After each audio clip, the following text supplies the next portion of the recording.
Lasci la Serie B e ricominci da Lentella, ti chiedo con quali stimoli, con quali ambizioni. Sì, non appena il mio procuratore mi ha detto di questa proposta sono venuto subito qui perché so che è una società molto importante e sono venuto qui per aiutare la squadra a vincere il campionato. Difensore con vizio del gol, preferisci giocare centrale o terzino? Presentati. No, preferisco giocare centrale, quello è il mio ruolo fin da bambino. Poi quest'anno giù ad Ascoli ho avuto l'opportunità di fare il terzino, però mi trovo meglio centrale. Che cosa ti porti in dote dall'esperienza da Ascoli e dalle tue prime stagioni in Serie B? Beh, sicuramente Ascoli è stata una piazza molto importante per me perché comunque l'anno scorso è capitato anche il play-out contro Lentella, però è stata un'annata molto importante per me perché mi ha fatto crescere sotto tutti i punti di vista. Le prime sensazioni del nuovo giocatore del Lentella? Ma sicuramente positive, vedo una società molto preparata, uno staff e una squadra che vogliono un obiettivo comune, quindi questo è l'importante.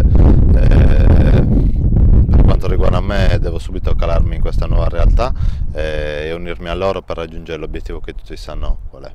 Una volta capito che volevi tornare in Italia ti volevano un po' tutti, ti chiedo ai fini della tua scelta quanto è stato importante il fatto che qui a Lentella ci fosse mister Boscaglia.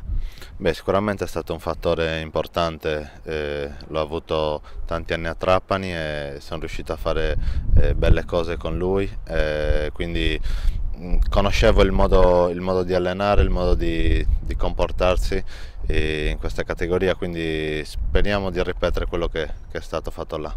Arrivi a Lentella in un momento importante perché ci saranno tanti impegni nel girone di ritorno e perché c'è una partita storica, quella a Roma contro la Roma. Tra l'altro tu all'Olimpico segnaste il tuo primo gol in Serie A al debutto. Sì, è vero. Sì, ho seguito la partita contro il Genoa dal Canada lì e facevo un tifo come se fosse un giocatore, poi è successo veramente che sono arrivato qua, quindi adesso ci facciamo questa partita che sicuramente è qualcosa di storico e qualcosa di importante per la città di Chiavari. Esplode dentro di